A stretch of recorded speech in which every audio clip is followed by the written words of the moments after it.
koordinator Bapak, bisa dijelaskan kementeriannya atau KL-nya? Terima kasih Yang Mulia. Berbagai macam, tadi sudah kami sebutkan bahwa perlinsos itu ada 3 kategori. Pertama yaitu subsidi, yang kedua bansos, dan yang ketiga jamsos. Yang menjadi domain kami itu adalah bansos dan jamsos. Jamsos itu lebih spesifik lagi yaitu pemberian bantuan iuran kepada peserta BPJS Kesehatan yang tidak mampu, yang jumlahnya sekitar 98 juta. Itu berada di dalam koordinasi kami. Kemudian semua program kegiatan yang di bawah Kemensos itu adalah juga berada dalam koordinasi kami. Karena di dalam Perpres tentang Menko PMK itu ada 7 kementerian yang mulia yang berada di bawah koordinasi langsung kami, yaitu Kementerian Sosial, Kementerian Kesehatan, Kementerian Pendidikan, Kementerian Agama, Kementerian Pemuda dan Olahraga, Kementerian Desa, dan Kementerian Pemberdayaan Perempuan, ditambah beberapa badan termasuk BNPB, BKKBN, BPJS Kesehatan, BPJS Tenaga Kerja, dan BPOM. Sehingga semua program-program yang ada di dalam kementerian itu berada dalam koordinasi saya. Di samping itu, kalau ada bidang yang harus cross-sektoral, seperti sanitasi tadi yang sudah saya singgung yang mulia, itu kami harus mengkoordinasi lintas sektor dengan kementerian teknis di luar koordinasi kami.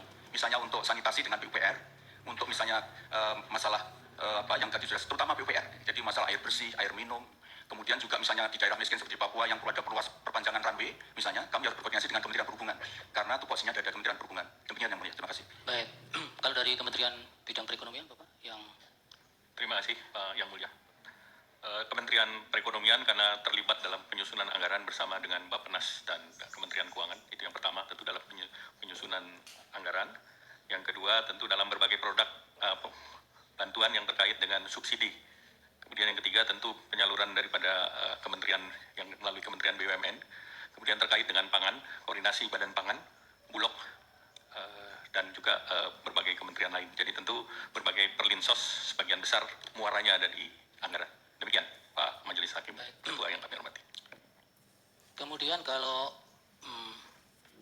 database penerima bantuan antara yang di bawah koordinator PMK dan perekonomian, apakah tidak dimungkinkan tidak ada overlapping?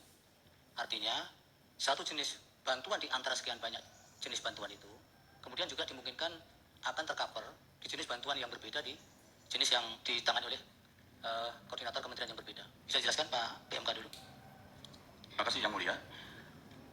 Jadi memang sangat dimungkinkan terjadi interoperabilitas data. Karena apa? Karena bantuan-bantuan itu ada berlevel Yang Mulia. Seperti tadi saya jelaskan, misalnya masalah kemiskinan itu kan ada 3 jenjang, miskin ekstrim, miskin, dan hampir miskin.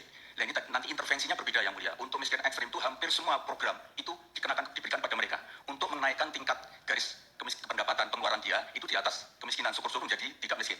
Karena itu tadi Bu Mensos juga sudah menyebut, misalnya ada untuk di tingkat miskin ekstrim itu hampir semua paket yang ada di Kemensos itu diberikan kepada miskin ekstrim, ditambah BLT desa Yang Mulia. Kemudian ditambah lagi bansos dari pemerintah daerah dan pemerintah provinsi itu juga boleh diberikan kepada miskin ekstrim. Tapi untuk di tingkat miskin itu BLT desa dan bansos pemerintah provinsi tidak dibolehkan. Tadi Bu Risma sudah menyinggung, misalnya untuk yang hampir miskin, yang 18.800 juta, yang sisa dari 18.800.000 itu hanya menerima BLT El Nino, kemudian naik lagi 22,22 juta, itu hanya menerima sekitar 4 juta hanya menerima bantuan beras dari BPJPN.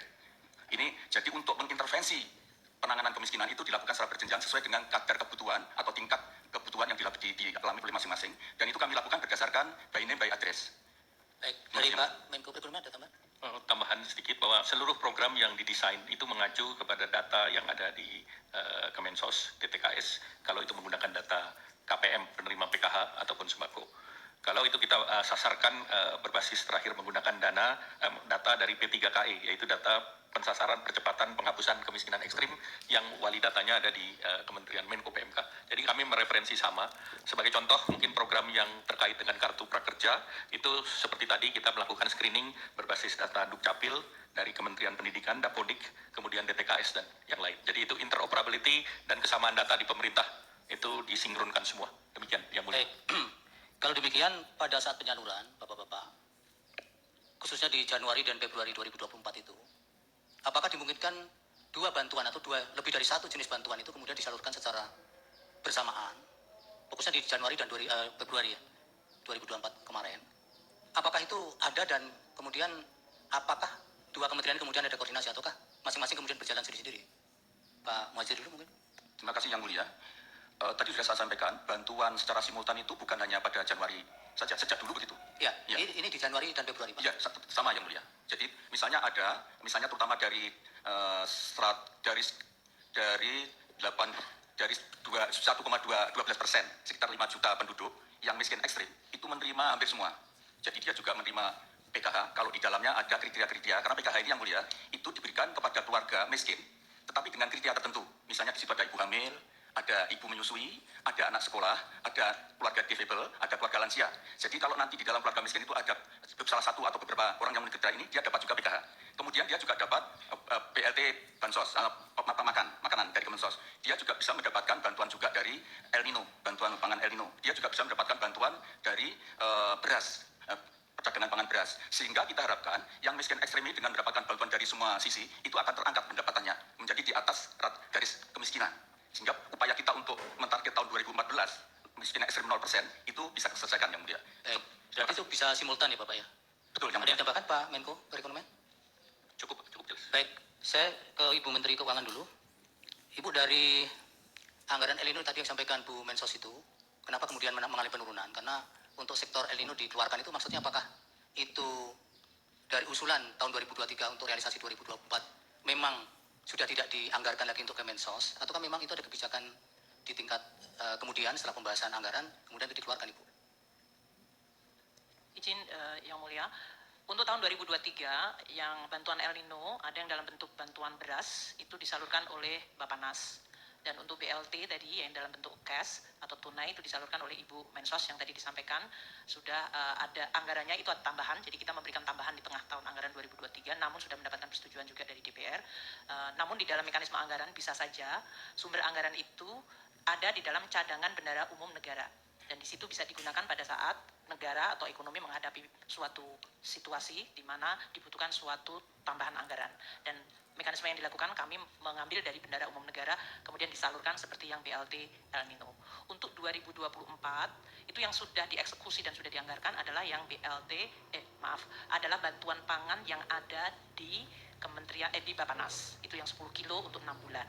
Sedangkan yang BLT El Nino 2024 belum dieksekusi atau tadi namanya menjadi mitigasi risiko pangan. Itu yang dimungkinkan Kemensos pun akan bertambah? Akan ditambahkan anggarannya, namun tadi Bu Mensos mengatakan belum memulai. Sampai hari ini kami di Kementerian Keuangan belum mendapatkan dokumen dari Kemensos untuk bisa mengeksekusi bantuan mitigasi pangan tersebut. Jadi belum ada pelaksanaannya. Kalau yang berkaitan dengan 6 tahun terakhir pelaksanaan atau pencairan anggaran di Januari Februari ajib tadi Ibu, tapi di 2023 mengalami pengecualian karena ada koordinasi dengan perbankan, tadi maksudnya apa Ibu? Jadi begini Bapak, jadi mohon maaf setelah kita dalami, kan kenapa penyerapan itu kecil. Nah ternyata ada yang gairah, misalkan kayak Aceh, itu dia harus nyebrang orang itu. Dia harus nyebrang kalau ngambil karena tidak ada ATM, tidak ada pos, sehingga dia harus nyebrang. Nah mereka itu nyebrangnya, yang diterima itu paling banyak 450.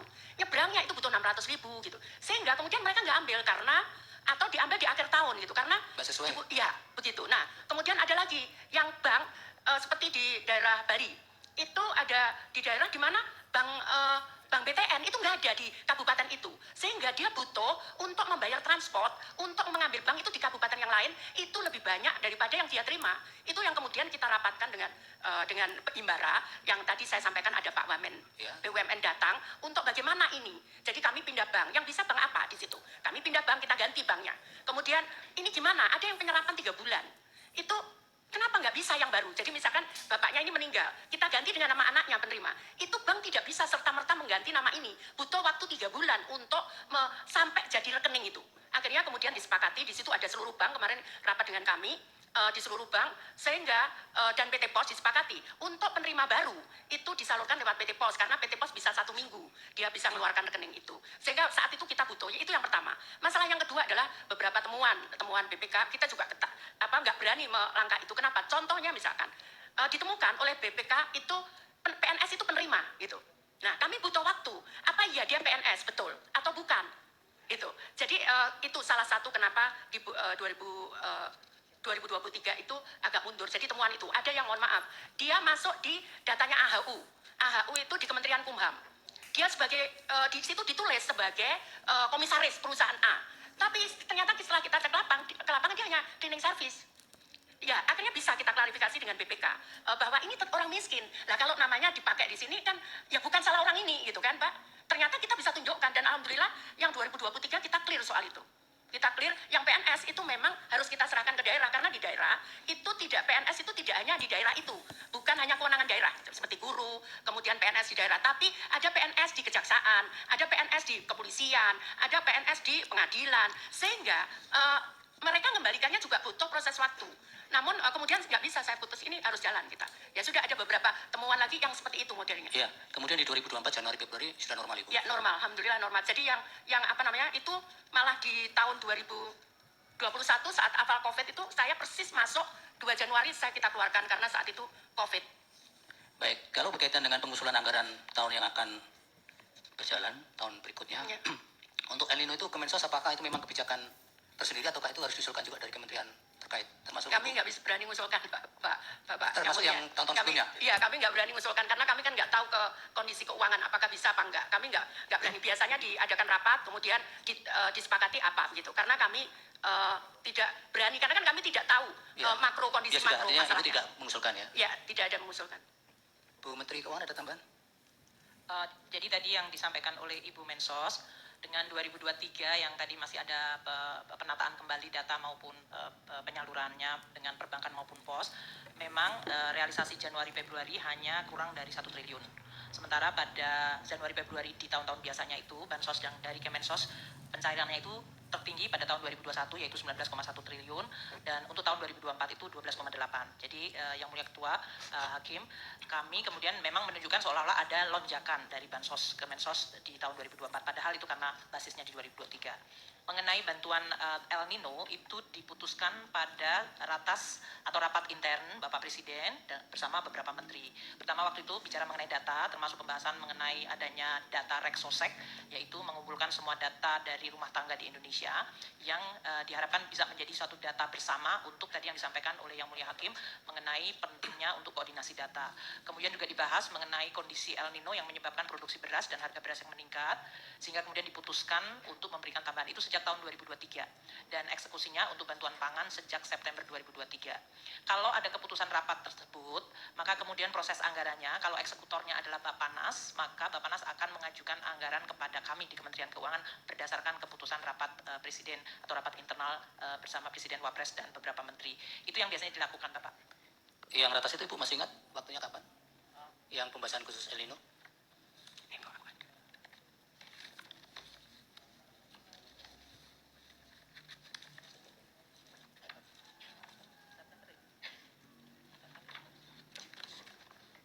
Apa yang 6 November ini Ibu? Yang 6 November, ya betul. Betul, ya. 6 November.